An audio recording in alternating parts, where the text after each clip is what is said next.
নমস্কার বন্ধুরা, আজকের গল্প ভোলার গান। বেশ কয়েক বছর আগের কথা।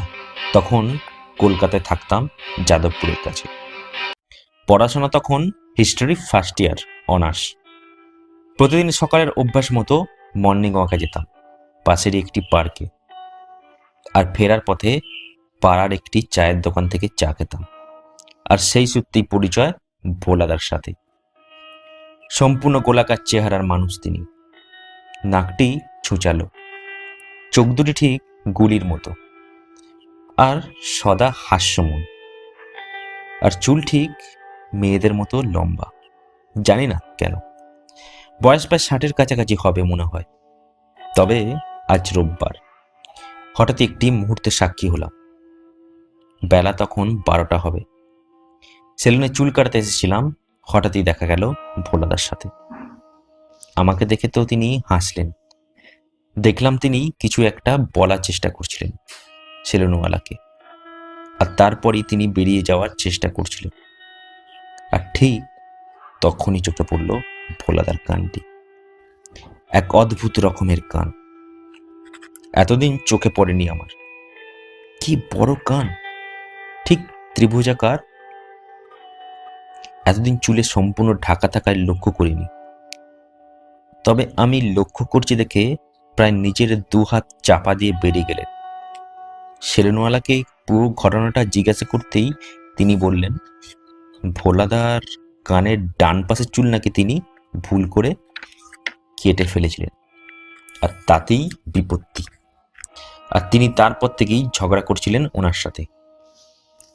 তবে কানের আয়তন ত্রিভুজাকার হলেও কানের বর্ণ দেখে তো আমি হতবাক।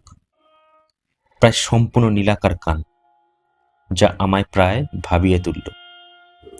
প্রায় 20 বছর হতে চলল আমার এই জীবনে। এরকম কান মানুষ কেন, কোনো প্রাণীর আছে বা দেখেছি বলে তো আমার মনে হয় না। এক সম্পূর্ণ কাল্পনিক। তারপর অনেক দিন দেখা হয়নি ভোলাদার সাথে। কোথায় বাড়ি তার ঠিকানাও জানেন না তিনি। তারপর হঠাৎই একদিন দেখা রাস্তায়। আমাকে তো প্রায় দেখতে পেয়েই হুলুস্থুলু কাণ্ড ঘটাল। তিনি আমাকে প্রায় জোর করেই নিজের ঘরে নিয়ে গেলেন এবং বললেন যে আমার সঙ্গে নাকি কিছু একটা দরকার আছে। ঘরে যেতেই ভোলাদার কুকুরটা আমায় দেখে 2-1 বার তেড়ে আসছিল। হঠাৎই ভোলাদা একটি ইঞ্জেকশন পকেট থেকে বার করে দিয়ে দিল কুকুরটির গায়ের ওপর। প্রায় কেউ কেউ শব্দ করে কুকুরটি চুপ হয়ে গেল। এরপরই ঘরের ভেতরে আমাকে বসতে বলে কোথায় যেন বেরিয়ে গেলেন। ঘরে তিনি যে একা এটা আমি জানতাম না। ঘরটি অগোছালো বললেও কম বলা হবে। এত বিশ্রী ঘর আমি আগে দেখিনি। সম্পূর্ণ ঘরে অজস্র কেমিক্যালের বোতল সারিবদ্ধভাবে রাখা আছে। ছোট ছোট কাঁচের বিকার ভাঙা অবস্থাতেই ঘরের মেঝেতে পড়ে আরও আছে। আর বিছানাতে পড়ে আছে দেখলাম সত্যজিৎ রায়ের প্রফেসর শঙ্কুর বই। সত্যজিৎ রায়ের প্রফেসর হিজিবিজবিজ গল্পের পৃষ্ঠাটি খোলা রয়েছে তার পাশেই। আমি দেখেই লোকটি সম্পর্কে অন্য ভাবনায় চলে গেলাম। লোকটি যে সায়েন্স ফিকশন বা কল্পবিজ্ঞানের বই পড়ে তা জানতাম না। আমারও ছোটবেলা থেকে কল্পবিজ্ঞান পড়তে ভালোবাসতাম। আর সত্যজিৎ রায় তো ফেভারিট ছিল। তবে ভোলাদার এখনো যে এইসব বইয়ের ন্যাক আছে তা আমি জানতাম না। ঘরের মধ্যে এধার উধার পায়চারি করতেই লাগলাম।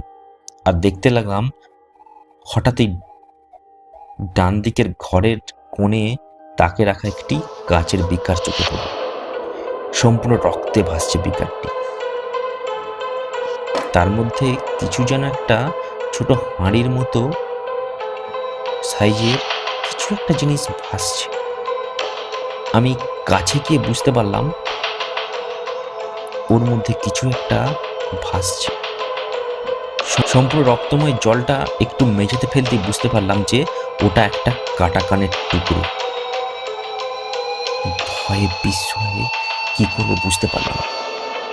অবশেষে এক দৌড়ে ঘর থেকে বেরিয়ে ছুটতে ছুটতে এসে মেইন রোডে এসে উঠলাম। রাস্তাটা আসার সময়ই চিনে এসেছিলাম। হঠাৎ মোড়ের মাথায় ভিড় দেখে থমকে দাঁড়ালাম। ঠিক যেখানে চা খেতাম তার ঠিক আগেই লোকের ভিড় ঠেলে এগিয়ে যেতে দেখতে পেলাম একটি মৃতদেহ পড়ে।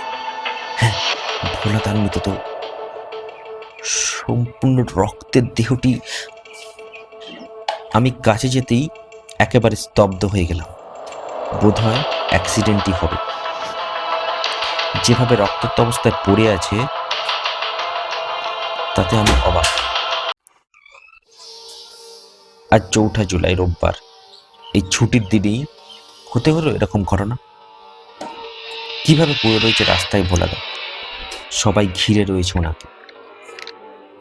ওনার ডান দিকের কানটি ঢাকা আছে চুলে, আর বাম দিকের কানটি চুলটি সরিয়ে বুঝতে পারলাম তার ভয়াবহ অবস্থা।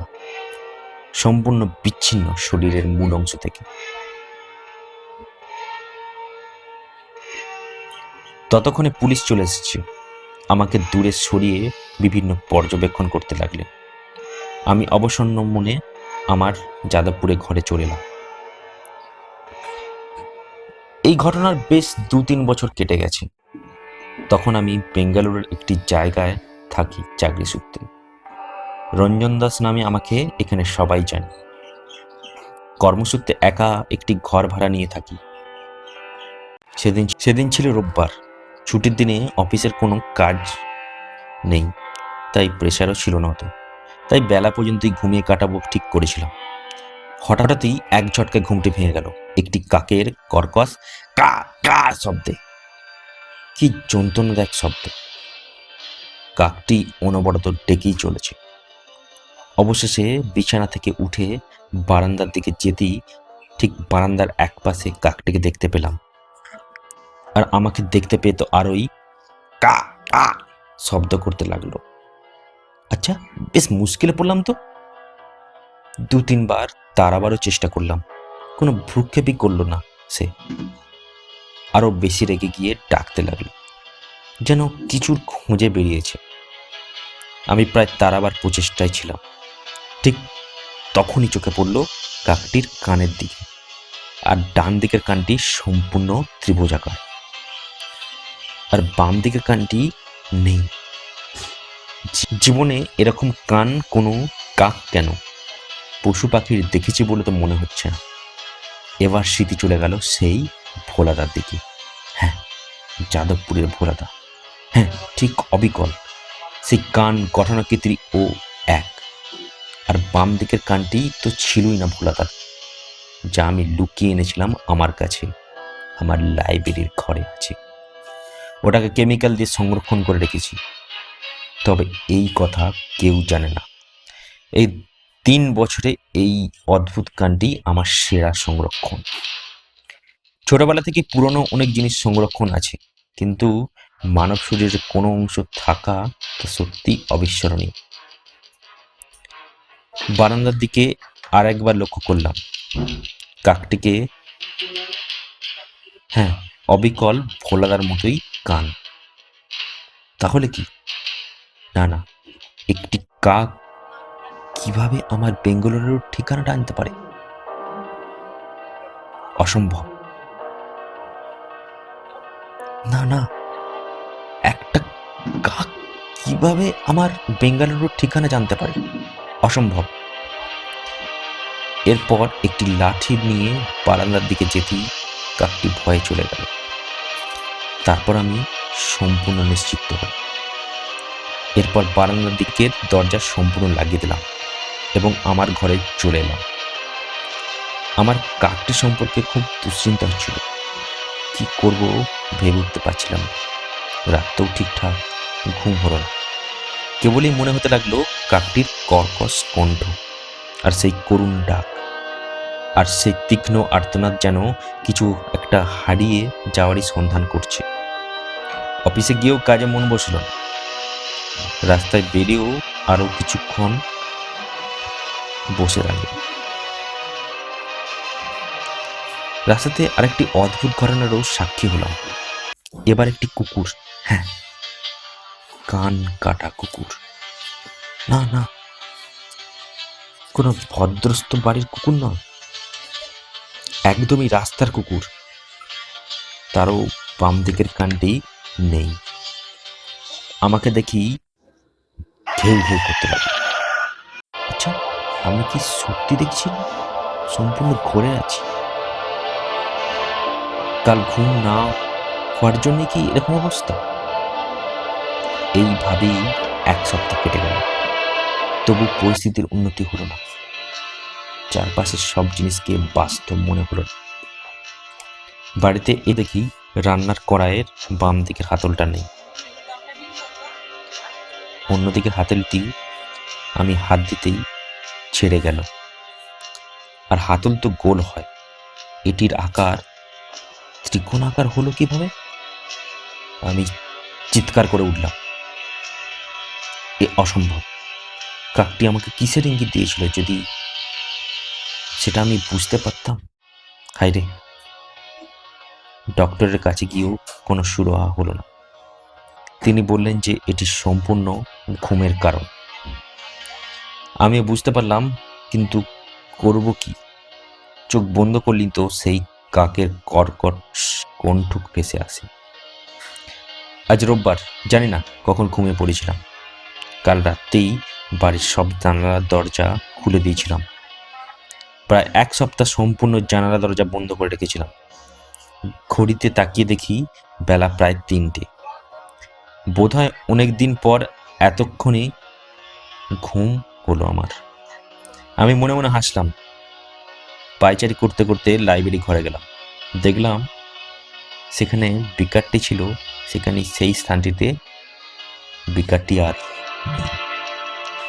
মেঝেতে বিকারটির কেমিক্যাল পড়ে রয়েছে, তবে বিকারটি সম্পূর্ণ খালি। আর বুঝতে বাকি রইল না।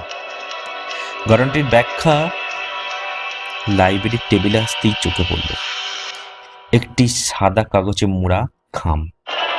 খামটির এক কোণে লেখা ভোলাদা। খামটি খুলতেই চোখে পড়ল সত্যজিৎ রায়ের প্রিয় প্রফেসর শঙ্কুর বই। আমি বইটিকে দেখে হাসতে লাগলাম। বোধহয় 4 বছর হয়ে গেছে ভোলাদার ওই অ্যাক্সিডেন্টের। হ্যাঁ, আজই তো 4 জুলাই না? ঠিক 4 বছর আগে এই দিনই তো মারা গিয়েছিল ভোলাদা। তবে তার কানটি আমি এক প্রকার লুকিয়ে নিয়ে চলে এসেছিলাম। তিনি বোধহয় তার কানটি প্রতিস্থাপন করতে চেয়েছিলেন, কিন্তু অ্যাক্সিডেন্টের কারণে তা হয়ে ওঠেনি। আর এই 4 বছর তিনি হন্য হয়ে ঘুরছেন এধার ওধার, আর ওনার অতৃপ্ত আত্মা। প্রফেসর শঙ্কুর মতো একটি কাল্পনিক বই পড়েও যে তিনি নিজেকে বাস্তব শঙ্কু হতে ছেড়েছিলেন তা কেউ না জানলেও আমি জানি। কিন্তু এর ব্যাখ্যা যে আমি বাস্তব জীবনে দিতে পারবো না, শুধুমাত্র লিখে জানালাম। এরপরেই বারান্দায় শুনতে পেলাম সেই কর্কশ কণ্ঠ, কা কা। না, এবার আর ভয় পেলাম না।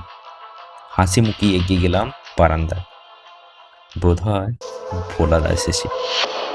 না, ভোলা দা নয়, বোধহয় ভোলা কা বলাই ভালো।